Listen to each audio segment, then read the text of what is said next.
듣기만 해도 산업과 기업이 저절로 이해된다. 최고의 애널리스트와 제야의 고수들에게 직접 듣는 투자 세미나 와이즈 클럽. 고정 댓글을 타고 오세요. 근데 이제 예전에는 땅굴 같은 것도 좀 발견이 돼갖고 문제가 됐었는데 지금도 혹시 그게 존재할 가능성이 있다고 보세요? 충분히 있습니다. 우리나라에는 소위 말해서 땅굴 전문가라고 하는 분들이 계세요. 땅굴 전문가요? 예, 그래서 이분들은 평생 땅굴을 찾고 땅굴에 대한 위협을 이제 말씀하시는 분들인데 어떤 분들은 이미 서울까지 땅굴이 내려가 있다. 수원까지 내려가 있다. 심지어는 부산까지 내려가 있다고 주장하시는 분들도 있어요. 그래요? 예. 다 이제 그렇진 않을 거라고 우리가 이제 보긴 하지만 그렇게 주장들을 하시는데 예.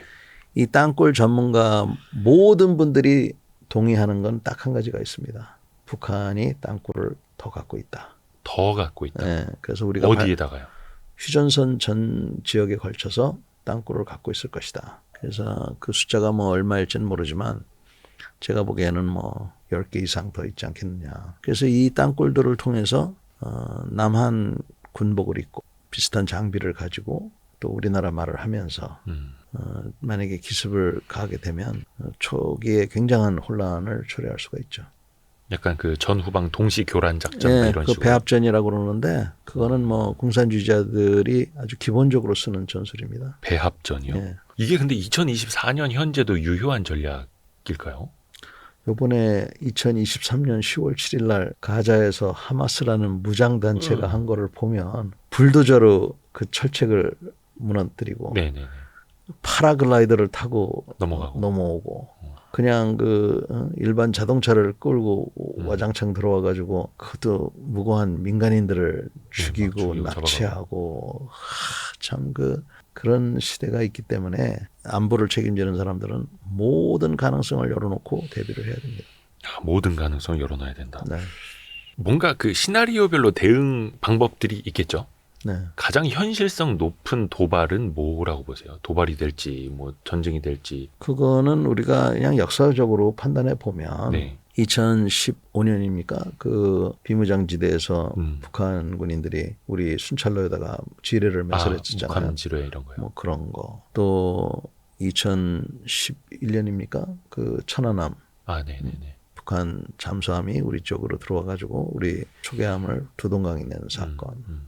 또 연평도에다가 그 다련장을 한 300여 발 쏜 사건. 또 그 전으로 거슬러 올라가면 남한 사회에 혼란을 조성하고 근거지를 마련하기 위해서 무장한 그런 게릴라 부대를 난파한 경우도 있습니다. 뭐 무장 공비 사건 종종 있었죠. 60년대 그때 70년대 그때도 남한 사회가 취약하고 분열돼 있다고 생각하니까 기회를 본 거거든요. 그래서 그런 일들이 지금이라고 해서 안 일어난다? 지금은 북한이 핵무기를 갖고 있기 때문에 다시 말씀드리면 괜한 자신감을 갖고 그렇게 그런 일들을 할 수가 있어요. 그래서 북한은 보면 그런 군사적인 도발을 할 때에는 우리하고 뭐 대화하고 싶을 때도 그런 경우가 있어요. 일부러. 네. 그래서 그 벼랑 끝 전술이라고도 하는데 하여튼 안보를 책임져야 되는 사람들은 항상 이러한 위협이 있다고 생각하고 준비를 해야 됩니다. 그래서 저 같은 경우는 이제 평생 뭐 군인을 했었기 때문에 어떠한 정치적인 상황이 바뀌더라도 우리의 주적이 누구라고 하든지 간에 적은 항상 존재하기 때문에 안보를 책임지고 있는 사람들, 특히 군복을 입고 있는 사람들은 항상 전쟁이 일어날 수 있다고 생각하고 준비를 해야 된다. 제 생각입니다. 저 군대 있을 때는 훈련소 때도 그렇고 특히 훈련소 때 그랬구나.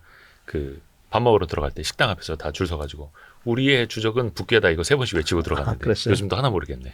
요즘은 안 할 겁니다. 그래요? 근데 그런 이제 도발의 징후가 있다라는 건 지금 뭐 인공위성도 많고 우리나라가 자체적으로 띄어 올리는 인공위성들도 굉장히 많아지고 있는데 어디 포착은 가능하겠죠. 근데 땅굴은 또 안 보이고. 그래서 우리가 인공위성을 이제 쏘아 올렸지만 시작에 불과합니다. 그래서 더 많은 인공위성 또 외국하고 더 많은 협조 이런 거를 통해서 인공위성을 비롯해서 기타 수단으로 북한에 대한 이제 정보를 획득을 하고 이 정보를 잘 해석을 해야 돼요. 해석. 예. 그래서 사람이 해석할 수도 있지만 인공지능이 또 할 수가 있습니다. 이 인공지능 뭐 모든 수단을 이용해서 이 수집된 정보를 해석을 하고 예. 이 해석된 정보를 네네. 적시적이고 적절하게 보고가 돼야 돼요. 보고. 우리가 왜 6.25 때도 북한이 남침할 징후가 있었다고 네, 보고를 네, 네. 했는데도 그 육군본부에서는 그냥 무시했다는 그런 얘기가 있지 않습니까? 그렇듯이 이 국가지도부 여기서는 이런 첩보들이 올라오면 그런 첩보들을 잘 그 나름대로 받아들이는 그러한 그 통찰력이 있어야 돼요. 그래서 이런 것들이 잘 있어야만이 우리가 전쟁을 예방하고 또 만약에 어떤 불미스러운 일이 보인다 그러면은 우리 같은 경우는 미국이나 또 다른 주변국들하고 협조를 많이 해야 되니까 그런 것들을 해야죠. 이제.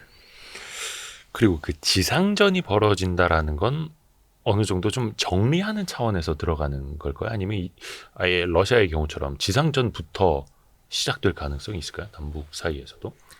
전쟁의 양상이 많이 바뀌었습니다. 이제 1차 세계대전만 하더라도 지금 말씀하신 대로 지상전이 우선적으로 됐는데 그 이후로 화력이 계속적으로 발전을 하고 처음에는 화력이 규모로 발전이 됐었어요.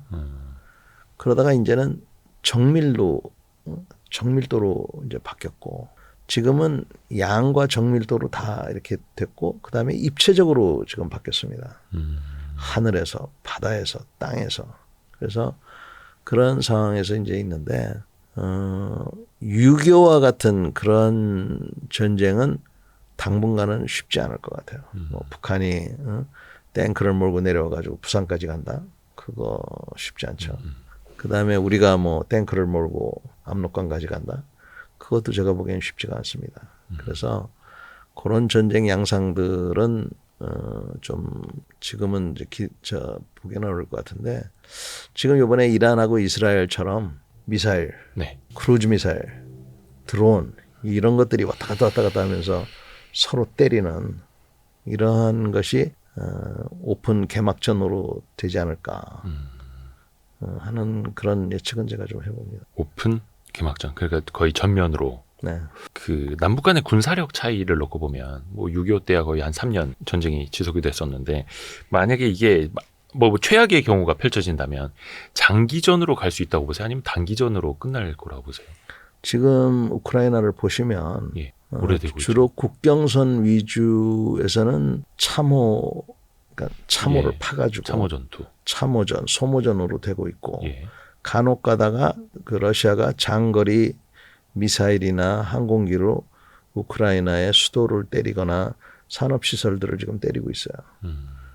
우크라이나는 지금 주로 그 우크라이나하고 러시아 국경 지역에 있는 그 지역을 주로 때리고 있고 과연 모스크바 그 러시아의 수도를 때릴까 말까 이런 거를 이제 우크라이나가 못 하고 있는 거죠. 하고 싶어도 능력 면에서도 그렇지만 사실은 자살 특공대 보내면 돼요.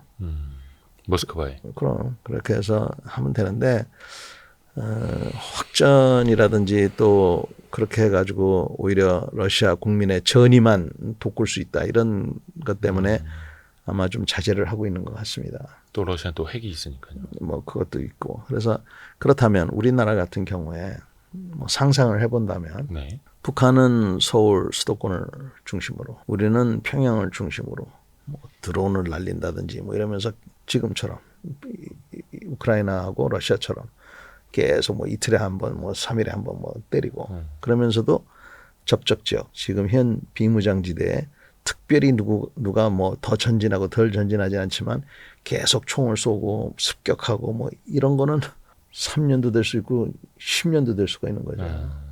그래서 전쟁이 일상화되는 그런 것들이 올 수가 있고 그렇게 되면 전쟁이라는 그런 식의 전쟁은 10년, 20년 갈 수가 있어요. 국지적으로 뭔가 혼란이 계속되는 빨리 정리가 되지 않아서 또 하나가 이제 북한이 공식적으로 이제 핵을 갖고 있다라고 뭐 우리가 인정한 거는 아닙니다만 북한은 이제 주장을 하고 있죠. 그래서 우리도 안보 측면에서는 그냥 저들이 핵을 갖고 있는 걸 전제로 방어를 하는 게 준비를 하는 게 조금 더 나을 텐데 북한이 진짜 핵을 사용할 가능성도 있다고 보세요? 북한은 자기 입으로 자위권 차원에서는 쓰겠다고 그러잖아요. 근데 그 자위권이란 말이 우리가 자기네들을 공격할 것처럼 보이면 선제 공격도 하겠다. 선제 사용도 하겠다. 이렇게 얘기를 했고 하니까 사용하겠다는 의지는 분명히 내포를 했고 다만 이제 뭐 우리가 지금 가정하는 거는 처음부터 쓰지는 않을 것이다. 이렇게 이제 보는 것에 불과하고 북한이 더 자세히 얘기해서 김정은 집안이 네. 위협을 받으면 핵무기를 당연히 쓰지 않겠습니까? 그래서 자기들 정권을 지키기 위해서. 예, 그래서 지금 굉장히 우리가 이런 상황까지 온 거에 대해서는 정말 불행하다는 말도 부족할 정도로 굉장히 위험한 상황이에요, 지금. 정신을 바싹 차리고 해야 되는 때가 왔습니다. 근데 이제 핵 같은 경우에는 뭐 군 부대나 군 전략 물자들이 이동하는 거 위성으로 찍을 수 있다 해도 핵의 사용 위험성이 높아진다라는 걸 어떻게 포착할 수 있는 방법이 있나요? 여기서는 이제 그런 거를 얘기하기는 좀 그렇고요. 북한의 핵 그런 사용 징후라고 그러죠. 네, 핵 사용 징후. 그거를 우리가 100% 알 수 있다라고 말하는 것이 적절할지 모르겠지만 네. 그렇다고 해서 북한이 자기네들이 핵 사용하는 거를 100% 숨길 수 있다? 그것도 제가 보기엔 장담하기 어렵죠. 그러니까 그 정도 수준에서 이해하시면 좋을 것 같아요. 100%라는 건 없다. 근데 약간 뭔가 장군님이 알고는 계시지만 숨기는 것 같다라는 게 역력하게 티가 나지요. 여기까지. 왜냐면 또 이게 너무 선을 넘으면 안 되니까. 장군님 유튜브 영상 중에서 말씀하신 거 보니까 생화학 무기를 쓰더라도 저들이 핵무기를 쓴 거에 준해서 우리는 보복 공격을 해야 된다라고 말씀을 하시더라고요. 그건 어떤 취지에서 그렇게 이야기를 해주신 걸까요? 그 핵무기 못지않게 생화학 무기의 비정함은 예. 그 현장을 본 사람들이 아니면은 이해하기 어려우실 거예요. 그러니까 대량 살상 무기, 전투원만 죽이는 것이 아니라 부녀자, 노약자, 전혀 전투하고는 직접적인 관계가 없는 1살짜리 어린애가 전쟁하고 무슨 관계가 있습니까? 집에 있는 개가 무슨 상관이 있어요? 그런 무고한 생명체를 모조리 다 죽이는 게 대량 살상 무기인데 핵무기도 그렇지만 이 생화학 무기도 똑같은 겁니다. 그래서 생화학 무기도 대량 살상 무기이기 때문에 네. 똑같이 대응한다고 사실은 우리가 계속 경고를 해야 돼요, 북한한테. 그래야 북한이 사용하지 않을 거 아닙니까? 억제를 위해서. 그래서 저는 북한이 신경작용제, 또 화학탄들 이런 것들을 많이 갖고 있는데 만에 하나 그런 거를 쓰면 가만두지 않겠다라는 거를 계속적으로 강조를 하고 미국하고도 핵무기뿐만 아니라 이런 위협에 대해서 아주 강력하게 입장을 갖고 있어야 된다라고 생각합니다. 신경작용제, 화학탄 이런 것도 핵이랑 똑같이 대량 살상무기다. 네, 그럼요. 쓸 생각도 하지 말아라 이런 식으로. 그러니까 북한이 아까 장사정포 네. 얘기하셨잖아요. 네네네. 그 장사정포의 상당수가 다련장이에요. 여러 가지 멀티플 로켓 다련장인데 그 다련장에 적합한 무기가 바로 생화학 무기예요. 그래요? 그래서 그 북한이 그런 다련장 로켓 체계를 갖고 있다고 저는 봅니다. 그래서 이 생화학 무기에 대해서도 우리가 절대로 잊어서는 안 되고 또 준비도 해야 돼요. 생화학 무기라는 거는 우리 호흡기를 통해서 그렇죠. 되니까 호흡기도 보호해야 되고 피부로도 또 스며들고 그렇죠. 굉장히 끔찍한 작용을 일으킵니다. 그래서 그렇죠.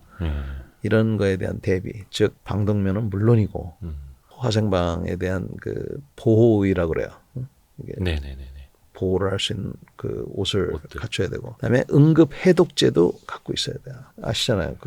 제가 일병하고 이제 상병 좀 이제 어릴 때는 화학대 운전병을 했었습니다. 아, 그러셨습니까? 그래서 화학대 대해서 많이 했습니다. 일을.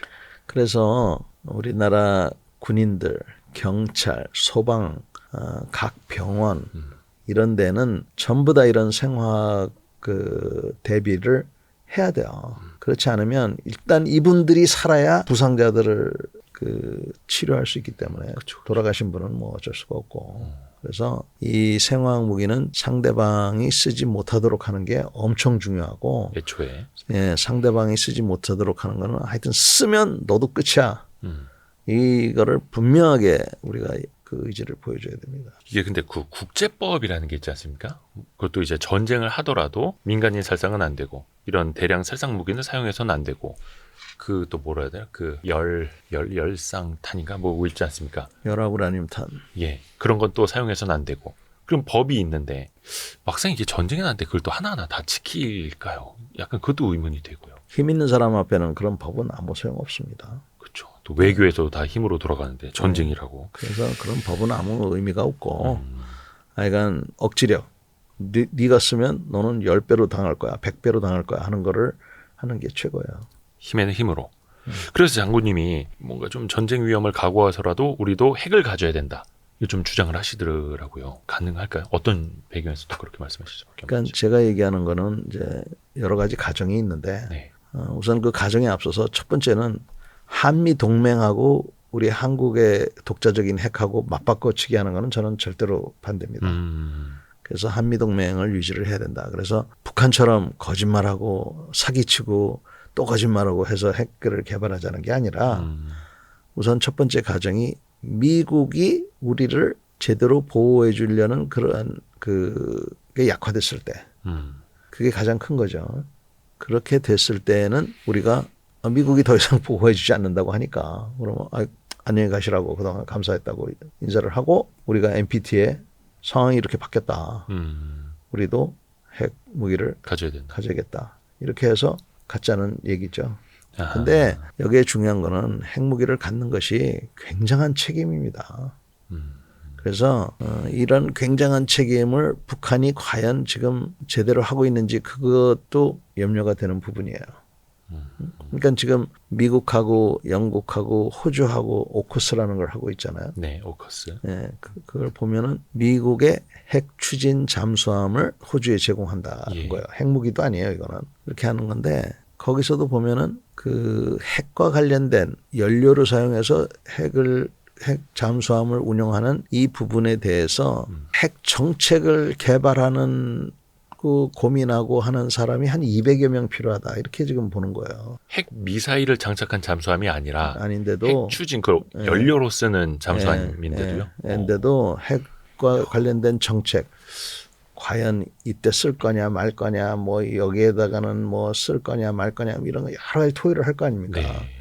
그러면 이러한 거를 하는 정책 위반자들이 한 200명 필요하다는 거예요. 그다음에 그 호주가 지금 핵추진 잠수함을 8척인가 이렇게 들여오려고 하는데 그거를 운영하는데 한 2만 명인가 필요하다는 거예요. 네네네. 2,000명인지 2만 명인지 기억이 잘 안 나는데 그다음에 이 잠수함을 정비하고 경비하고 그런 인력풀 수리하고 이런 사람들이 2만 명인 것 같습니다. 그 인원이 또 그렇게 그러니까 이게 보면 생각해 보면 와 이거 뭐 잠수함 8대가 아니라 그 굉장한 인프라가 필요하구나 이런 걸 느끼고 그다음에 이거 핵 폭탄이 사고로 폭발할 수도 있잖아요. 그렇죠. 예. 안전조치 이런 거 생각하면 야, 그 북한은 지금 어떻게 하고 있지? 이런 걱정이 되는 겁니다. 그래서 우리가 만약에 핵무장을 하게 되면 우리도 이런 커다란 책임들을 질 각오를 해야지 그냥 이렇게 덜커덩 핵무기 만들면 모든 게 문제가 해결된다 이렇게 생각해서는 절대로 안 되고 특히 안보의식, 안보에 대한 관심